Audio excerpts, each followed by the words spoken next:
Hello everyone, welcome back to my YouTube channel Delta Maths Assam. So, আজি আমি এই ভিডিওত continuous function সম্পৰ্কে learn কৰিম. So first তোমালোকে definition to চাই লও what is continuous function.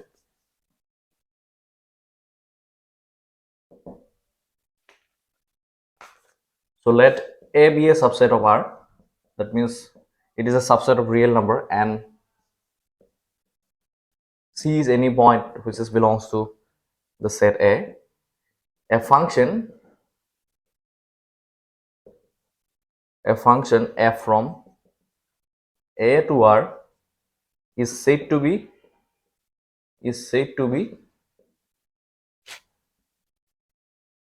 continuous at the point C if for every epsilon greater than 0 there exists a delta greater than 0 such that mod of f of x minus f of c less than epsilon whenever x belongs to A and mod of x minus c less than delta. So this is the definition of a continuous function. So ভালকে এতিয়া আমি learn কৰিব লাগিব so এই ডেফিনেশনটো actually কি মিন কৰি আছে আৰু ইয়াৰ জিওমেট্ৰিকেল ইন্টাৰপ্ৰিটেশনটো কি সো কন্টিনিউয়াস ফাংশন হ'বৰ বাবে কন্ডিশনটো কি হ'ব লাগিব সো ইয়াতে এক্সপ্লেইন কৰা আছে দ্যাট মিন্স এই ডেফিনেশনটো দিয়া আছে আমি এই ডেফিনেশনটো এতিয়া ভালকৈ আমি বুজিব লাগিব ঠিক আছে এতিয়া সোৱা ফার্স্ট দিয়া আছে কি A is a subset of R which is the domain of the function f ঠিক আছে and C belongs to A is any point on the set A. So a function took f from A to R, that means the function defined from the set A to R is said to be continuous at the point C. That means a function took C pointed continuous function bili koa hobo ketia jetia dia ase ki je protect to epsilon or babe ami jodi at least one delta positive or existence pao. That means protect to epsilon positive or babe jodi ami tar logot at least eta holeu positive real number corresponds kora pao such that mod of f of x minus f of c less than jodi epsilon hoy ketia so whenever x belongs to A aru x belongs to the delta neighborhood of C so etue bujai ase delta neighborhood of C represent kori ase keneke hoy moi bostotu explain kori di asu tomalo dunia ke to jetia x belongs to A aru x belongs to the delta neighborhood of C thake tetia jodi কি হয় যে mod of f of x minus f of c যদি less than epsilon হয় তেতিয়া আমি কি কম the function f is continuous at the point c বুলি কম ঠিক আছে so this is all about the definition of a continuous function so এতিয়া এই definition টোৱে so geometrically কি মিন কৰি আছে তো আমি সেই কথাটো আমি ভালদৰে বুজিব চেষ্টা কৰিম ঠিক আছে So এতিয়া আমি এই যেটো ডেফিনিশন হয় কন্টিনিউয়াস ফাংশনৰ সো এই কন্টিনিউয়াস ফাংশনৰ আমি জিওমেট্ৰিকেল ইন্টাৰপ্ৰিটেশনটো আমি আলোচনা কৰিম সো এতিয়া তোমালোকে ভালকে চাবা ইয়াতে মন কৰিবা সো ইয়াতে যিখিনি ইনফৰমেশন দিয়া আছে সেই ইনফৰমেশন খিনিৰ পৰা আমি জিওমেট্ৰিকেল ইন্টাৰপ্ৰিটেশনটো তো কন্টিনিউয়াস ফাংশনৰ বাবে জিওমেট্ৰিক কন্টিনিউয়াস ফাংশন মিন্স কি হয় সো কন্টিনিউয়াস ফাংশনে কি ৰিপ্ৰেজেন্ট কৰে জিওমেট্ৰিকেলি সো সেই কথাটো আমি আলোচনা কৰিম ঠিক আছে ইয়াতে দিয়া আছে যে তো ডেফিনিশনটোত কি দিয়া আছে মই আকৌ এবাৰ তোমালোকক কৈ দিছো যে ডেফিনিশনটো একচুয়ালি কি দিয়া আছে That means আমি প্ৰত্যেকটো এপসাইলনৰ বাবে যদি আমি এটা ডেল্টা পজিটিভ পাও ঠিক আছে যাতে x belongs to কি দিয়া আছে x belongs to A and কি দিয়া আছে x mod of x minus c less than delta that means x belongs to A and কি দিয়া আছে x belongs to delta neighborhood of c এতিয়া এই mod of x minus c less than delta কি represent কৰি আছে মই কৈছো যে এটোৱে কি ৰিপ্ৰেজেন্ট কৰি আছে x belongs to delta neighborhood of c so কেনেকে So mod of x minus c to আমি কেনেকে লিখিব পাৰো plus minus আমি x minus c less than delta হিচাপত লিখিব পাৰো right এতিয়া সোৱা ইয়াতে আমি এবাৰ পজিটিভ আৰু এবাৰ যদি নেগেটিভ লওঁ সো ইয়াৰ পৰা কি পাবা পজিটিভ লোৱাৰ লগে লগে তো প্লাস মাইনাস আছে এবাৰ পজিটিভ লোৱাৰ লগে লগে x minus c so less than delta পাবা সো ইয়াৰ দুইফালে তোমালোকে যদি প্লাস c কৰি দিয়া কি পাবা x is less than c plus delta Again, যদি তোমালোকে মাইনাস লোৱা minus x minus c less than delta ho, so minus edi duifale puron korile ki paba x minus c greater than minus delta. So then tomaloke duifale c di add korile kiman paba x is greater than c minus delta. So a inequality duta jodi 1 aru 2 bili dia, so combining 1 and 2 jodi kori dia, so combining 1 and 2 jodi kori dia tomaloke yat ki paba the x is lying between c plus delta and c minus delta. ঠিক আছে, তো combining 1 and 2 কৰিলে কি পাবা তোমালোকে x is lying between কিমান পাবা c minus delta আৰু c plus delta পাবা। ঠিক আছে, এতিয়া চোৱা, so definition টোতে কোৱা আছে অলপ আগতে definition টো তোমালোকে দেখিছা clearly যে definition টোত কোৱা আছে যে x belongs to a and x mod of x minus c less than delta, that means x যদি a থাকে আৰু লগতে x কোড থাকে delta neighborhood of c থাকে, that means delta neighborhood of c means কি তোমালোকে পালা যে x is lying between x c minus delta and c plus delta, এটো কোৰ পৰা পালা mod of x minus c less than delta পৰা পালা। so হিয়াকে তোমালোকে এই এক্সপ্ৰেশনটোকে তোমালোকে এই ইনইকুয়ালিটিটোকে তোমালোকে কেনেকে দেখুৱাব পাৰা যে x belongs to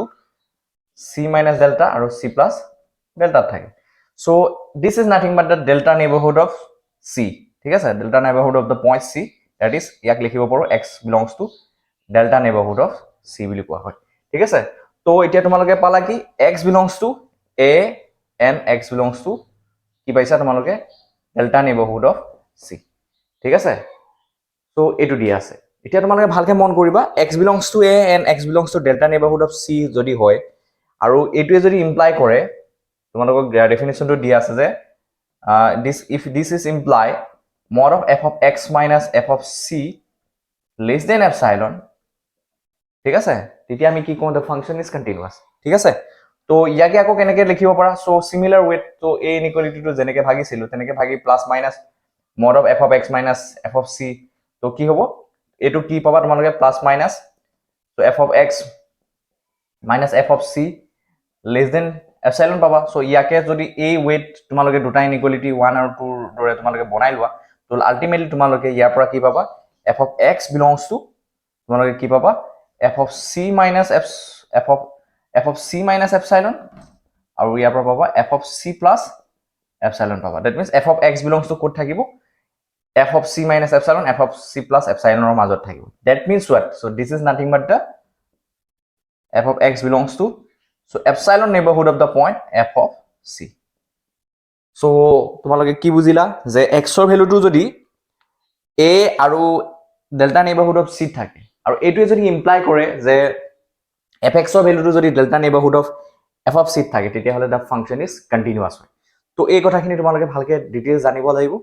তো আৰু চোৱা সেট থিওৰি এটা কনসেপ্ট আছে তোমালোকে জানা ইন্টাৰসেকশন অফ টু সেটছৰ যিটো কনসেপ্ট হয়, তো সেই কনসেপ্টটো যদি ইয়াতে ইউজ কৰা তোমালোকে ইয়াৰ পৰা কি পাবা, তো এই ডেফিনিশনটোকে অল্টাৰনেটিভলি তোমালোকে কেনেকে লিখিব পাৰা যে x belongs to a and x belongs to delta neighborhood of c, so delta neighborhood of c is nothing but a set, so it has open interval, being a open interval it is also a set। ঠিক আছে, তো x belongs to a তোমালোকে জানা যে x belongs to a intersection b বুলি কোৱাৰ লগে লগে কি বুজা, so x belongs to if and only if কি হয়, তো x belongs to এইটো কি ইমপ্লাই কৰে যে x belongs to a and x belongs to b, right? that means তুমি উল্টাকে যদি কোৱা x belongs to a and x belongs to b বুলি ক'লে তোমালোকে কি পাবা x belongs to a intersection b, গতিকে x belongs to a আছে and x belongs to delta neighborhood of c আছে, তো ইয়াৰ পৰা কি লিখিব পাৰা that is x belongs to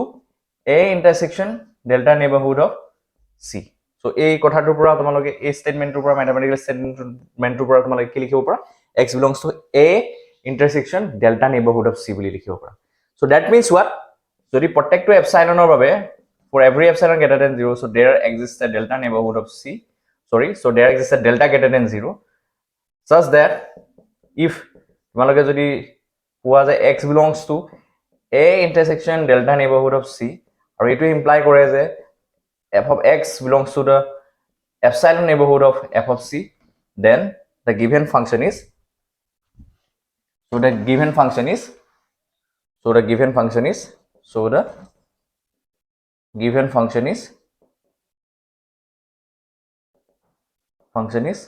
continuous at the point C বুলি পেলাই তোমালোকে ক'ব পাৰিবা which is belongs to the set A এটা কথাটো হল আমি এইখিনি কিয় কৰি ললো এইখিনি আমি ইন্টাৰপ্ৰিটেশন দ্যাট মিন্স এইখিনি তোমালোকে ইন্টাৰপ্ৰিট কৰি পেলাই মই কিয় ললো সো এটা কাৰণে যে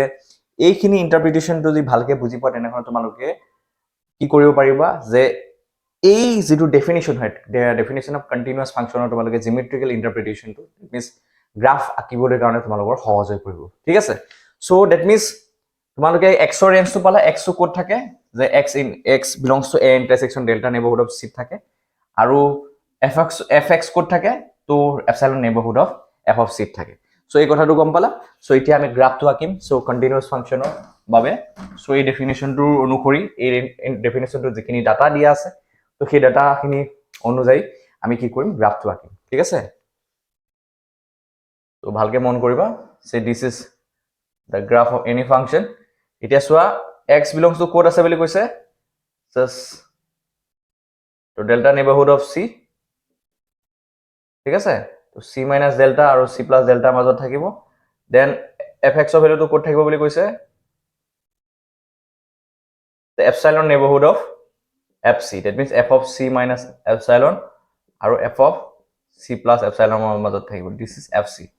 ঠিক আছে তো x ৰ ভ্যালুটো যদি in between c minus delta আৰু c plus delta মাজত থাকে আৰু এই কথাটো ইমপ্লাই কৰে যদি fx ৰ ভ্যালুটো তো f of c minus epsilon আৰু f of c plus epsilon ৰ মাজত থাকে তেতিয়া হলে আমি কম যে the given function is continuous but if the value of x is lies outside this interval that is c minus epsilon c minus delta আৰু c plus delta তো এই somewhere যদি ইয়াত লাই কৰে প্ৰবলেমটো কি হ'ব বা somewhere ইয়াত লাই কৰে প্ৰবলেমটো কি হ'ব তো ইয়াত যদি লাই কৰে so if the value of x lies outside this interval that is এই ইন্টাৰভেলটোৰ পৰা বাহিৰত যদি লাই কৰে কি হ'ব সো somewhere ইয়াত যদি লাই কৰে আবাৰ ইয়াত লাই কৰে বুলি লৈলো তো fx ৰ ভ্যালুটো কোড লাই কৰিব so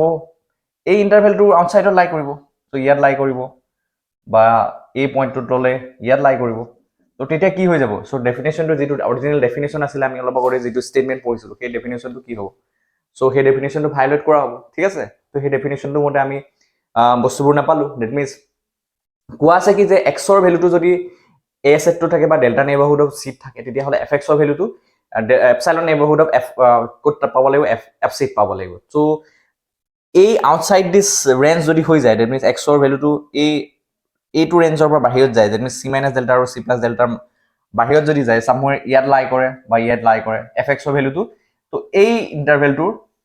that means f of c minus epsilon আৰু f of c plus epsilon ইন্টাৰভেলটোৰ বাহিৰত গুছি যাব তেতিয়া কি হ'ব তো ফাংশনটো কন্টিনিউয়াস নহব ঠিক আছে সো এইখিনি থাকিব নোৱাৰিব সো ইয়াত থাকিব নোৱাৰিব সো বাহিৰত থাকিব লাগিব ঠিক আছে তেতিয়া আমি কম যে given function is continuous ঠিক আছে সো এটো হৈছে epsilon delta কনসেপ্ট হয় তো তোমালোকে ভালকে লাৰ্ন কৰিব লাগিব সো এটো ডেফিনিশন লাগিব আৰু with the help of this definition তো তোমালোকে কিছুমান থিওৰামছ আছে সেই থিওৰামছ লাগৰ লগত ডিল কৰিব লাগিব সো নেক্সট ভিডিওত আমি কন্টিনিউয়াস ফাংশনৰ আমি থিওৰামছ লাগ আমি লাহে লাহে লাৰ্ন কৰিম ঠিক আছে that's all about for today তো ভিডিওটো লাইক শেয়াৰ আৰু সাবস্ক্ৰাইব কৰিব লাইকস শেয়াৰ কৰিবলৈ নাপাহৰিবা আৰু লগতে এই চেনেলটো যি সকলে নতুনকৈ আহিছা তো চেনেলটো সাবস্ক্ৰাইব কৰি লবলৈ নাপাহৰিবা so that's all about for today so thank you for visiting my channel